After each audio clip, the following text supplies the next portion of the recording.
Mind over matter, overcompensating, overstatements, crookedness related, the soul's churn in return, mental overstimulation, one word, riveting, it terrors my pilot. Streams that are promised to make seeking less. Greetings. Welcome back to Mad Poet Podcast. I am your host, Alex Murdoch, the Mad Poet. Hope you're doing well. Hope you're having a warm day. You know, it's I'm not sure where you are in the world, but we're not all having warm and teddy nights right now. It's quite the sprinting weather right now, where it's icy out there. So hope you're keeping warm, hope you're keeping healthy, and going around in London, and it's not nice. I haven't caught it yet, but I'm hoping I won't. I'm hoping it miss me with that, essentially. But we do what we do, man. So we'll see how that goes. And so that's why I say I hope everybody's doing well, apart from the obvious, all that good stuff, etc.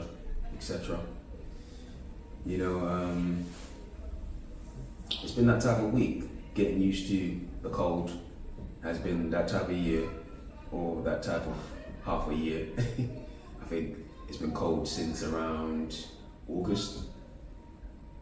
Somewhat extreme, but not to me, It's not, the warm don't last long, in my opinion, but I could just be speaking for myself, but I digress, as they say. A few things to unravel, just to, speak on down the rabbit hole, as I like to say, etc. But before anything, let me just undo my sleeves and get into this piece. Rhyme not intended, but yeah, I have the quote for the day. And I hope you can relate. So, this is what I have for today.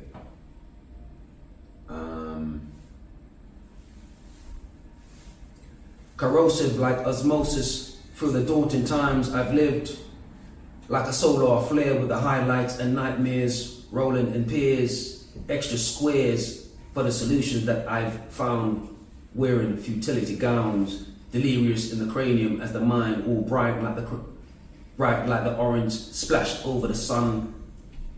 Some call it chaos as it expands like the iron in the mind, licking like Zion in the kind that ignites. Grown like the white in the absence of melanin type, the mind has fed so long on iron that all that exists in sight is a bind, the unkind that make the world grow like gambler's disease or crime. Feed me the release, then I'm seldom fine, then I'm looking like, what's the point?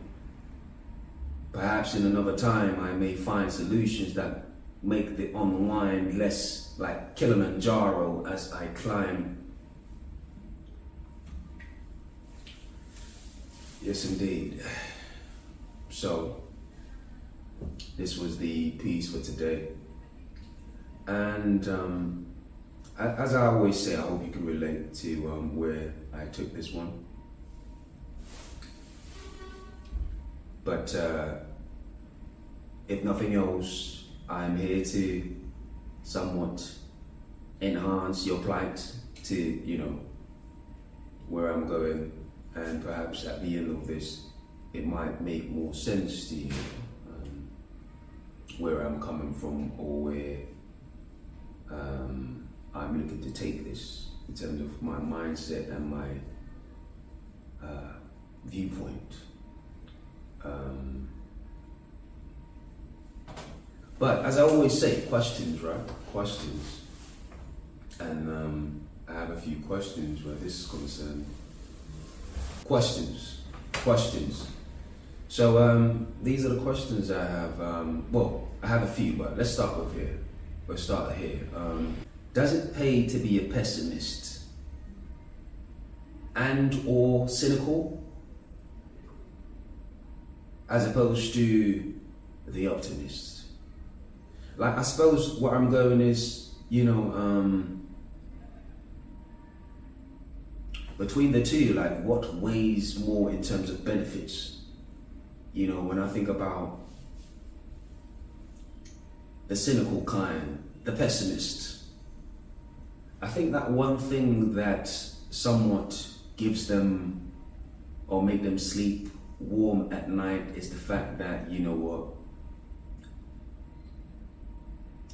I never had the chance to take this, or I never had the chance to take this risk, to be in this situation where somebody might put me at a disadvantage, take advantage of me on a larger scale, in whatever capacity you might imagine, Take me for a ride, as we say in the UK, take the Mickey Mouse, take me for a clown, basically. In other words, there's so many things to this situation we call life, but at the same time, there's the other side of things. You have the optimist, and the one thing about the optimist, they're prone to be more open, more risk friendly, you could say, wanted to be in a situation or wanted to climb, but to climb, you've got to risk losing something, don't you? You've got to risk losing something to gain anything in life. To win, one has to lose first, don't they? That's the what's the word I'm looking for? Yeah, controversial take on things, in my opinion. So, it's such a tricky thing. So here we are, like I said, the optimist or cynical person versus the optimist. And the one thing they have in common is the one thing they have in common is the need to take risks, because that's what life's about, right? Part of it. But their outlook is what differentiates them from each other. Now the question is,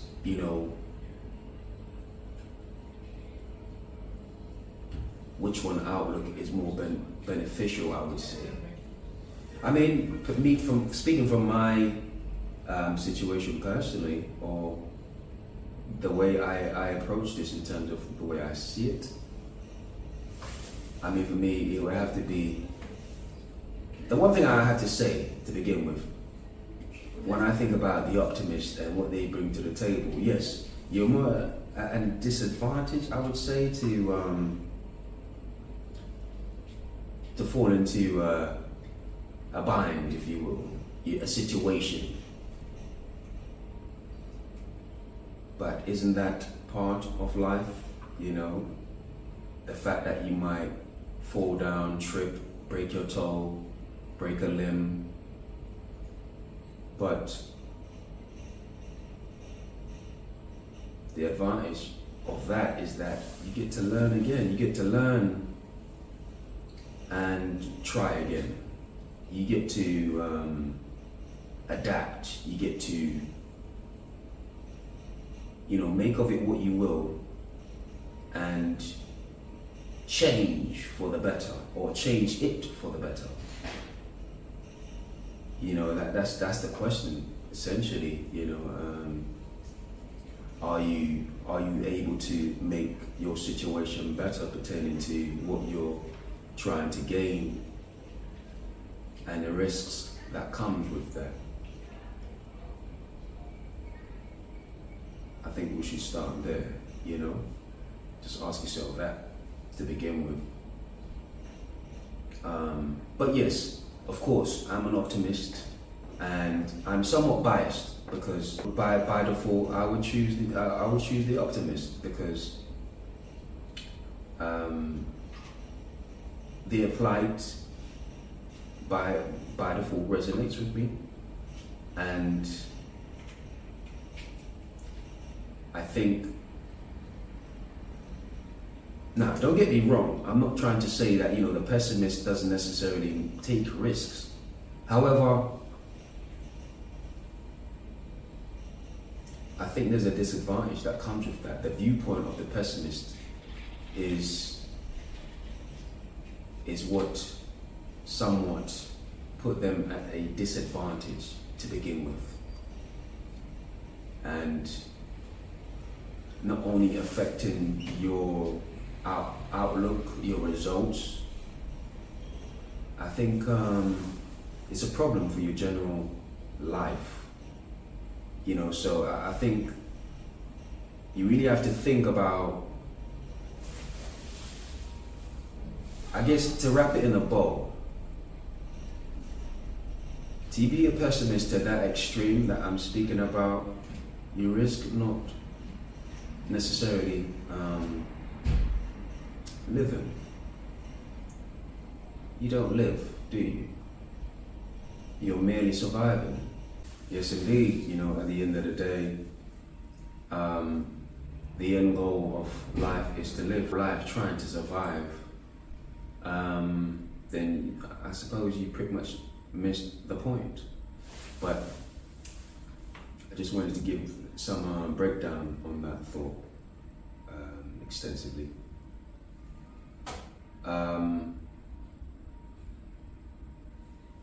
Are you a product of your environment,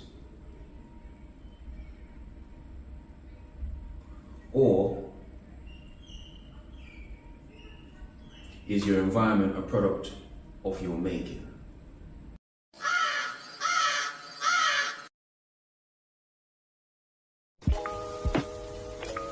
Mind over matter, overcompensating, overstatements, crookedness related, a soul's churn in return, mental overstimulation, one word, riveting, it terrors my pilot.